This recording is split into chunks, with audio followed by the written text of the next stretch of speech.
ஏங்க வேலை இல்லாமல் 2 பேர் சுற்றிக்கிட்டு இருக்கிறாங்க. அங்கே பார்த்தீங்கன்னா ஆதித்ய தாக்கரே, ராஜ் தாக்கரே இவங்கெல்லாம் யாருங்க? அங்கிருந்து என்னை மிரட்டிக்கிட்டு இருக்கானு. நான் பெருமைப்படுறேன். ஒரு விவசாயினுடைய பையன் இன்னைக்கு தாக்கரேவனுடைய கோபத்தை நான் சம்பாரிச்சிருக்கிறேன். எனக்கே அது ஆச்சரியம்தான். எங்கள் அப்பா படித்தது 10வது, அம்மா படித்தது 6வது. எல்லாம் இத்தனை நாளாக ஆடு மாடு தான் மேய்ச்சிட்டு இருந்தாங்க. இப்போ உடம்பு சரியில்லை, ஆடு மாடு மேய்க்கிறதுல அந்த ஆடு மாட்டை நான் மேய்க்கிறேன். இன்னைக்கு தாக்கரே நேற்று கூட்டம் போட்டு ஆயிரக்கணக்கான நபர்களை போட்டு அந்த ராஜ் தாக்கரே, உத்தவ் தாக்கரே, ஆதித்ய தாக்கரே மேடை போட்டு என்னை அங்கிருந்து திட்டுறானுங்க. அந்த அளவுக்கு நான் வளர்ந்துட்டேன்னா, அந்த அளவுக்கு ஒரு விவசாயினுடைய பையன் இன்னைக்கு மும்பையில் அவனுக்கு கூட்டம் போட்டு திட்டுற அளவுக்கு நான் உயர்ந்துட்டேனான்னு தெரியல.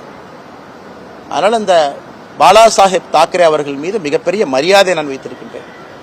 பாரதிய ஜனதா கட்சியில் நம்முடைய அலுவலகத்தில் நான் மாநில தலைவராக பணியாற்றிய பொழுது 2 பேர்த்தோட புகைப்படம் என்னுடைய இதில் இருக்கு. ஒன்று சத்ரபதி சிவாஜி அவர்கள், மற்றொன்று மகாகவி பாரதி அவர்கள், திருவள்ளுவர் எல்லாமே வச்சிருக்கோம். அதனால் இவனுக்கு இந்த மிரட்டல் போட்டு இந்த சிவசேனா, இன்னைக்கு தாக்கரேவோட சிவசேனா அவங்களுடைய பத்திரிகை நம்ம முரசொலி மாதிரி சாம்னான்னு ஒன்று வச்சிருக்கானுங்க. அதில் எழுதியிருக்கானுங்க, மும்பைக்குள்ள வந்தால் என் காலை வெட்டுவேன், இங்க் அடிப்பேன்னு. நான் மும்பைக்கு வரத்தான் போகிறேன், நீ இங்க் அடிச்சு பாரு, காலை வெட்டிப்பாரு, அதான் 2 ஒன்று பார்த்துடலாம்.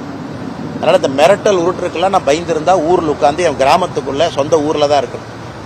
2வது, இன்னைக்கு பாரத பிரதமர் நரேந்திர மோடி அவர்கள் இந்தியாவுடைய தலைவர் நான் சொல்லும் பொழுது அவர் குஜராத்தி இல்லைன்னு ஆயிருமா? அதே போல காமராஜர் ஐயா அவர்கள் இந்தியாவுடைய மாபெரும் தலைவர் நான் சொல்லும் பொழுது அவர் தமிழர் இல்லை என்று ஆகிவிடுமா? இன்னைக்கு மும்பை உலகத்தினுடைய தலைநகரம் என்று சொல்லும் பொழுது அது மராட்டியர்களால் கட்டிய நகரம் இல்லைன்னு ஆயிருமா? அது மும்பை அங்க இருக்கக்கூடிய மராட்டி சகோதர சகோதரர்களுடைய உழைப்பால் உயர்ந்த நகரம் இல்லைன்னு ஆயிருமா? இதெல்லாமே அந்த நகருக்கு ஒருவர் சொல்லக்கூடிய பெருமை, ஒரு அடையாளம். எப்படி பாரத பிரதமர் நரேந்திர மோடி அவர்கள் இந்தியாவினுடைய தலைவர், உலகத்தினுடைய தலைவர் என்று சொல்லும் பொழுது அவர் பிறந்த இடமும் பிறந்த மண்ணையும் மறந்துடுவோமா? எல்லாம் முட்டாள்கள், அறிவில்லாதவர்கள். இந்த சஞ்சய் ராவட்னு ஒருவர் இருக்கின்றார். அங்கே என்ன பேசுறதே தெரியாம காலையில பத்திரிகையாளரை சந்தித்து வாமிட் எடுப்பது மட்டும்தான் சஞ்சய் ராவத்தினுடைய காலை வேலை. 6 மணிக்கு வாமிட் எடுக்கணும், அதுக்கு 4 பத்திரிகையாளர் சந்திப்பு நடத்தணும். இன்னைக்கு 3 தாக்கரே கூட்டம் போட்டு மிரட்டிட்டு இருக்காரு. என்னை பற்றி நீ அவமானப்படுத்துறது எனக்கு ஒன்றும் புதுசு இல்லை. தமிழ்நாட்டில் டிஎம்கே அதைத்தான் காலங்காலமாக செய்கிறாங்க. ஆனால் தமிழர்களையே அவமானப்படுத்துகிறாங்க.